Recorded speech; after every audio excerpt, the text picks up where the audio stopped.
I invite Dr. Meena Nair, a senior consultant in Chaitanya Eye Hospital, to present on imaging techniques in angle assessment. Can they replace gonioscopy? Good morning. At the onset, I wish to thank Dr. Girija and KSOS for the opportunity. And in the next 7 minutes, I'll be talking on imaging techniques in angle assessment, whether they can replace gonioscopy through a series of case scenarios. The first one is a lady who was referred to the glaucoma clinic for gonioscopy before posting for cataract surgery. And note the irregular Van Herrichs in the slit lamp picture and the convexity in the inferior 1/3.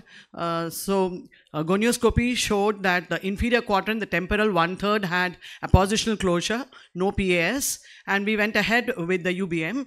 And note that the UBM, the lower image, you can see the cyst, iris cyst, which is pushing the iris peripherally to the cornea, and the upper images can show you the multiple small ciliary body cysts as well. So this imaging modality picks up extra features and goes behind the iris to pick up the mechanism for secondary angle closure.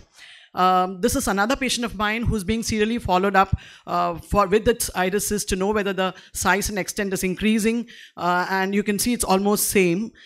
So this imaging modality has a very good role at giving us additive information on things behind the iris. The gonioscopy in this case also showed 180 degrees of appositional closure in the superior and temporal quadrant. Now the third patient is a young chap who had undergone toric ICL recently and was referred to the glaucoma clinic. 1 week, this is the right eye, 1 week post-operative. Actually, he had some mild symptoms which was suggestive of an IOP rise. But then when referred to the glaucoma clinic, cornea was clear, it was 6/6 vision, and the intraocular pressure was normal. And this swept source anterior segment OCT actually delineates well the anatomical landmarks of the anterior chamber angle, the scleral spur, and the trabecular meshwork. And you can see on the left-hand side that the angle is definitely open. Apart from that, the lens vault is an important concept which can be observed on the anterior segment OCT. And this patient was serially followed up also. This is the other eye, which was 1 day follow-up, and you can see that there's a 200 micron difference in the vault, but still all parameters were normal and his IOP was normal. At 2 weeks in the right eye, he had again some blurring of vision. And then what is to be thought of is, though the anterior segment OCT parameters were normal, something else had to be done, and that was the gonioscopy, which revealed the pigmented trabecular meshwork. In fact, the inferior quadrant, there was blanketing of the scleral spur, and all the other trabecular meshworks in other quadrants were also having dense pigmentation. So looking back, a review of the slit lamp showed that there were a few floating pigments in the anterior chamber, as well as a few pigments on the ICL surface. So this just shows us that how important gonioscopy is. Now, fourth patient actually walked into our clinic, operated elsewhere a year back, and now coming with an IOP of 30 with a relatively clear cornea. And you can see the pseudo-exfoliation peripupillary in the picture on the right. And on the left, you can see the gonioscopy showing that no angle structures could be seen 360 degrees. So the B scan showed there is no secondary pathologies, and what could be thought of, it could be either a pseudo-exfoliation glaucoma or a secondary, probably a capsular distension syndrome. And we went ahead with a UBM, and that shows the Somering's ring, which is pushing back the iris towards the cornea, and probably there is a cleft as well. So after the image below shows that after an iridotomy, the iris contour was flat and the angle had opened up, and the intraocular pressure with one medication was normal. The vision was also 6/9, and the gonioscopy showed there was 270 degrees of PAS, indicating the chronicity of the whole picture, because of which an topical anti-glaucoma medication had to be given. The next case is a patient again operated elsewhere 6 months back, intraocular surgery done, comes to us with a decentered inferior IOL and with hypotony. Mark you, when I checked the intraocular pressure, the IOP with GAT was 0. And when we went ahead with an ASOCT, which showed a fibrinous network in the anterior chamber. You can see the OCT onlay view showing the dense fibrinous network. So a course of systemic steroids along with topical steroids was given, and in 2 weeks' time, the entire anterior chamber had cleared up, but the intraocular pressure was still 0.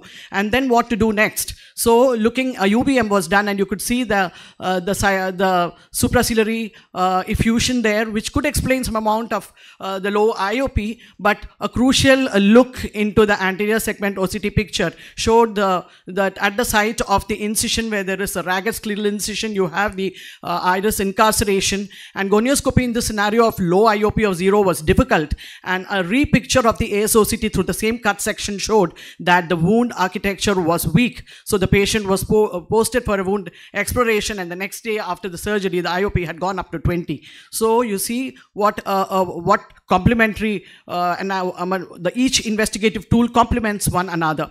Now this picture is a lady who was referred to us by a neurologist with chronic headache. She was on topiramate for 6 weeks and was referred to us, and we found there is a grade 3 nuclear sclerosis with shallow AC, and you can see that in the right eye there is synechial closure, nasal nearly 180 degrees. The left was open and the pressure was normal. So we did an ASOCT to rule out a supraciliary effusion which was not there. So the drug-induced secondary closure was ruled out, and the lens vault as well as lens thickness was noted to be high in both eyes. So the patient underwent an PI followed by cataract surgery was advised to the patient.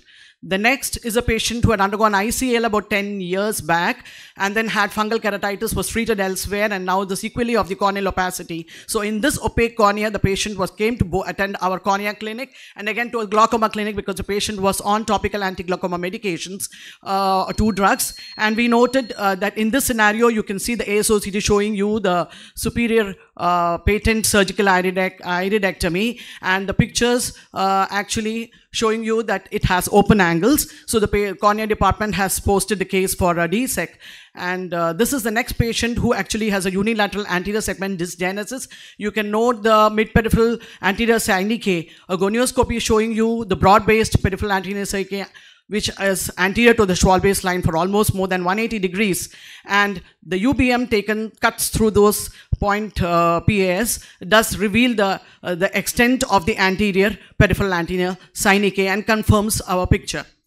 This is a patient who was a trap done, the right eye, a revision trap done in 2007, and you can see in the overlay pictures that the patient has an encysted bleb, and this is the other eye which is doing very well with no glaucomata, so optic neuropathy, who had undergone trap at the first go, and this has a functioning bleb. You can see the internal ostium and the root well, and it supports your clinical diagnosis with the gonioscopy as well.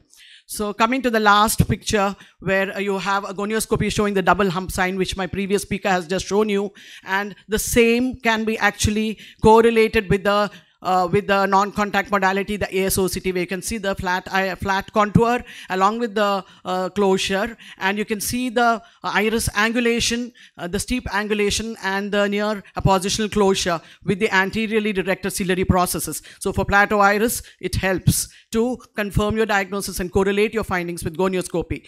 So the nutshell is that indentation gonioscopy, dynamic indentation gonioscopy, is a current reference standard for assessing the anterior chamber angle structures as well as their configuration, and all the other imaging devices, though they cannot replace conventional gonioscopy, these techniques are useful in complementing clinical practice, especially when gonioscopy is difficult.